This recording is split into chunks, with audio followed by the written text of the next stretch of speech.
Hello বন্ধুরা, সেলাই চ্যানেলে তোমাদের সবাইকে স্বাগত জানিয়ে শুরু করছি। আজকে দেখাবো তোমাদের গোল, চিকন বা সরু ডুরি আমরা কিভাবে তৈরি করব।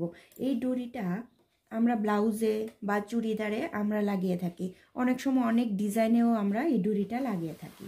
এই ডুরিটা আমরা কিভাবে তৈরি করব এটাই তোমাদের আজকে দেখাবো।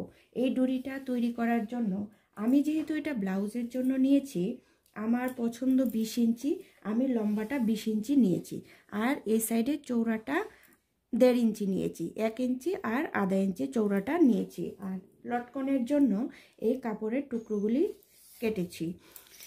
এই সাইডে 4 ইঞ্চি, এই সাইডে 4 ইঞ্চি, মানে সব সাইডে 4 ইঞ্চি করেই কাটলাম। আর এই ডুরিটা তোমরা যার যার পছন্দ মতো তোমরা কাটতে পারো। ব্লাউজের জন্য আরও ছোট করেও কাটতে পারো, বড় করেও কাটতে পারো। চুড়িদারের সঙ্গে তোমরা আরও বড় করেও তৈরি করতে পারো। এটা যার যার পছন্দ মতো তোমরা তৈরি করবে। আমার 20 ইঞ্চি পছন্দ, তাই আমি 20 ইঞ্চি করেই কাটলাম। আর এই কাপড়টা আমি উড়েপ করে কাটিনি, এই কাপড়টা আমি একদম সোজা করেই কাটলাম। উড়েপ বলতে কুনাকুনি, আমরা কাপড়টাকে এরকম কুড়াকুড়ি করে কাটি, এরকম করে আমি কাটিনি, কাপড়টা একদম সোজা করেই কাটলাম। তাহলে এখন দেখো আমরা কিভাবে এই ডুরিটা তৈরি করব। তাহলে আসো তোমাদের আমি দেখিয়ে দিচ্ছি ডুরিটা কিভাবে তৈরি করব। কাপড়টাকে নিয়ে এইভাবে আমরা ফোল্ড করব, ফোল্ড করে আমরা এখন সেলাই করে নেব। এই যে মেশিনের যে দুটো পা আছে, এই পা দুটোর যে কোনো একটা নাপে একদম সরু করে আমরা সেলাই করব। এখানে প্রথমে আমি একটু লক করে নিলাম, তারপর একদম সাইড দিয়ে দিয়ে দড়িটা সরু করে সেলাই করব। এখন আমরা তাড়াহুড়ো করে সেলাই করলে আমাদের দড়ির ফিনিশিংটা ভালো আসবে না, এই জন্য আমরা আস্তে আস্তে করে সেলাই করে নেব। দড়িটা আমরা ডাবল করে সেলাই করব। ঘুরিয়ে নিলাম, ঘুরিয়ে আমরা ডাবল করে সেলাই করে নিচ্ছি।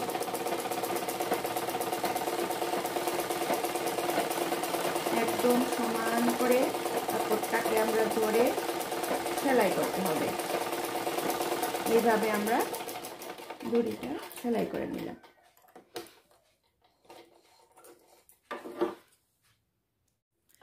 তাহলে দেখো আমি দড়িটা সেলাই করে এই সাইডের কাপড়টা কোনাটা একটু করে কেটে দিলাম।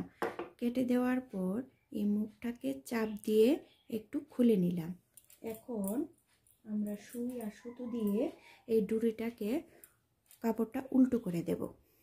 ভালো করে লক্ষ্য করে দেখো, এই সুই আর সুতার মধ্যে যে আমরা সুইটার মধ্যে যে সুতাটা ঢোকালাম, এটা ডাবল করে নিয়েছি। আর এখানের যে গাঁটটা দিয়েছি, গাঁটটা একটু বড় মোটা করে দিয়েছি, যাতে গাঁটটা এখান থেকে বেরিয়ে না চলে আসে। এখন দেখো সুতার দড়িটা আমরা কি করে তৈরি করব। সুইটা এদিকে মুখ দিয়ে ঘরটার ভেতর দিয়ে আমরা ঢুকিয়ে দিলাম। ঢুকিয়ে এইভাবে আমরা গাঁটটা এখানে লক করে দিলাম, দিয়ে সুইটা এরকম করে উল্টো করে দেব, উল্টো করে ডুরিটার ভেতর দিয়ে ঢুকিয়ে দেব। এখন ভালো করে লক্ষ্য করে দেখো, সুইটা আমরা আস্তে আস্তে আস্তে আস্তে উপরের দিকে তুলে নিচ্ছি। এরকম করে সুইটা আমরা এদিকে বার করে নিলাম। বার করে নেওয়ার পর ডুরিটাকে আমরা এখন আস্তে আস্তে উল্টো করে দেব। উল্টো করার জন্য আমরা প্রথমে সুইয়ের পেছনটা দিয়ে এটা সামনের জায়গাটা একটু ভেতর দিকে ঢুকিয়ে দেব। একটু ঢুকিয়ে দিলে সুবিধা হয় উল্টো করতে। সুইয়ের পেছন দিকটা দিয়ে আমরা কিন্তু কাপড়টা একটু ভেতর দিকে ঢুকিয়ে দিচ্ছি। এই দেখো একটুখানি ঢুকিয়ে দিলাম। এখন আমরা হাতটা আছে না, হাতটাকে এইভাবে ধরবো। এইভাবে ধরে এই মাঝখানে এরকম করে কাপড়টাকে রাখবো, আর এরকম করে আস্তে আস্তে এই সাইড দিয়ে সুতাটাকে আস্তে আস্তে এরকম টান দেব, আর কাপড়টা ভিতর দিয়ে ঢুকে যাচ্ছে। ভালো করে লক্ষ্য করে দেখো, আমি আস্তে আস্তে টান দিচ্ছি আর কাপড়টা ভিতর দিকে ঢুকে যাচ্ছে। এরকম করে আস্তে আস্তে করে টান দিলে কাপড়টা এইদিকে ঢুকে যাচ্ছে। এই দেখো, এই সাইড দিয়ে আমরা এখানে হাতে সুতাটা পেঁচ দিয়ে নিলাম আর ডুরিটাকে টান দিলাম, আস্তে আস্তে ধরে টান দিচ্ছি আর ভেতর দিকে ঢুকে যাচ্ছে। দেখো এখন বেরিয়ে আসবে। এই দেখো ডুরিটা এই সাইডে মাথা দিয়ে বেরিয়ে এলো। এইভাবে আস্তে আস্তে টান দিয়ে দিয়ে আমরা ডুরি কমপ্লিট করে নিলাম।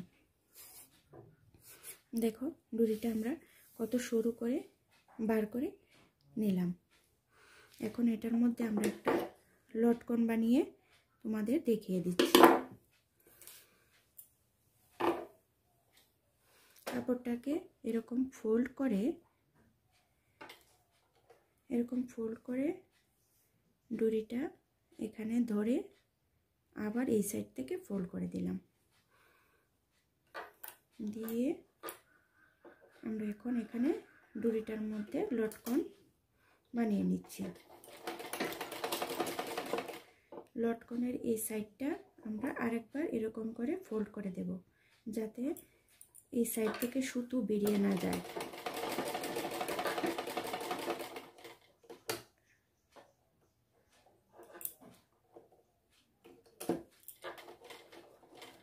দেখো লটকনটাও আমরা বানিয়ে নিলাম।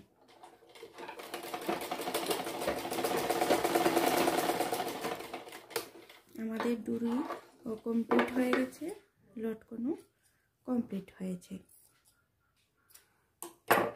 দেখো আমাদের ডুরিটা কত সুন্দর করে বানিয়েছি, একদম সরু ডুরি হয়েছে। দেখো আমি দুটোটা ডুরি কমপ্লিট করে নিয়েছি, কেমন হয়েছে। যদি তোমাদের ভালো লেগে থাকে লাইক কমেন্ট শেয়ার অবশ্যই করবে, আর যারা সাবস্ক্রাইব করে রেখেছো তাদেরকে অসংখ্য ধন্যবাদ। আর যারা এখনও সাবস্ক্রাইব করোনি তাদের কাছে আমার অনুরোধ, অবশ্যই সাবস্ক্রাইব করে দেবে।